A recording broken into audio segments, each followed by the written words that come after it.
For this episode, Catwoman kayo. Girl rubbers in leather. Ang style ng dance natin is femme. So, femme heel style. I think yung pinaka-mahirap sa amin is the balance talaga. Boom. Your toe should be in line with your knees. Nanginginig-ginig ka agad yung tuhod ko. Since we're wearing heels, kailangan core tight talaga at most times. Hindi kami perfect nung una, but every rehearsal, nag-i-improve kami na nag-i-improve. Yung relationship namin dalawa, yung communication namin was there. Parang nagiging kambal kami. Kitty!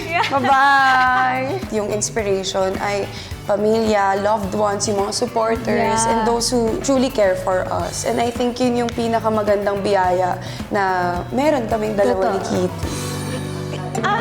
Sino? Si Kitty! Si Kakay pala, ano ba yung... Ang dali naman ng dance natin, guys. Yung floor work talaga. Pero ang sarap sa feeling pag nakukuha namin ang sabay. Yes.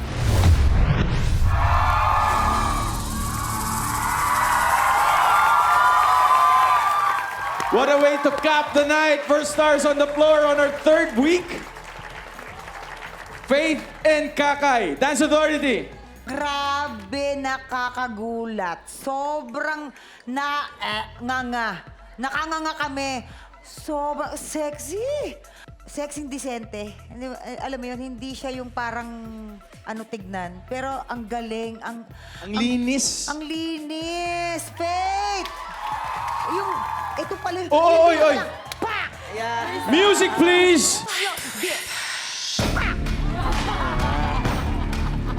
Oy! Uy! Yung pa lang. Grabe yun, Mang. Sorry ha. Nasipa mo ba, Mang? Hindi, masakit daw sa mata. sorry. Pero grabe, itong dalawang ito. Kay, medyo may konting lang kanina, pero bumawi naman ng bonggang-bongga. Yan. Well, ito yung tinatawag nating girl power. Ito yun.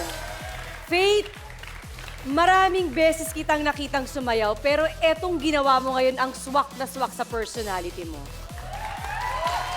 Sobrang ganda ng mga nuances mo, reaction mo, and pang-flip mo nung hair. Everything is perfect for me. Yes. Grabe, no? And Kai, alam ko pa sweet girl ka, pero hindi ko sukat akalain na kaya mo palang i-pull off ang pagiging sexy at maangas. So kayong dalawa parang dahil sa performance nyo kanina, naisip ko talaga habang tinitignan kayo, tayo mga babae, tingin lang, nalalaman na nila kung anong ibig sabihin. Nagawa niyong dalawa yun. This is the girl power. Yung astig talaga. Sobra. Thank you so much. Thank you yan. Coach Jay. Okay, Kai. Yung nag-one leg silang dalawa, nakita ko agad yung talagang ako, Eljan to. Coach Eljan, shout out Sabi ka, sa'yo. Eljan, kaya pala ganun. Parang meron kaming gusto ni... Gusto namin yung gano'n. Sumisit. Sumisit. Music!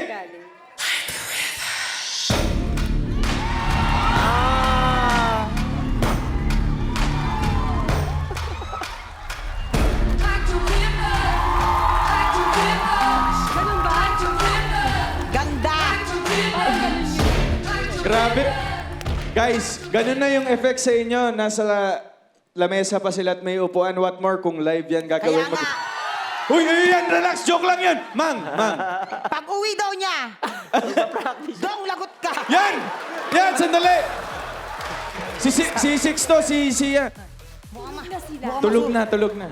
Nakakaloka. But alam mo, perfect combination. Yes. Kel. Yeah. It's a nice Hindi gift. madali na sumayaw na naka-heels. Kasi dapat malakas yung core mo eh.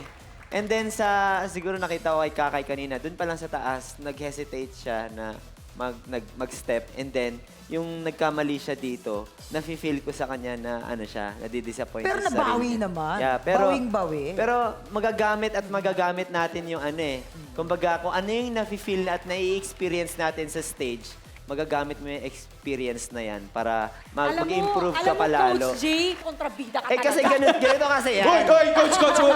Magunos dili ka. Ganito lang yan. Kung minsan yung mga pagkakamali natin, doon tayo nagiging matibay. Tama. Yun yung nagpapatibay sa Tama, atin. kinalaban ka. Yan. Pero minsan nagkakamali tayo. Inaano ba kayo? Sandali.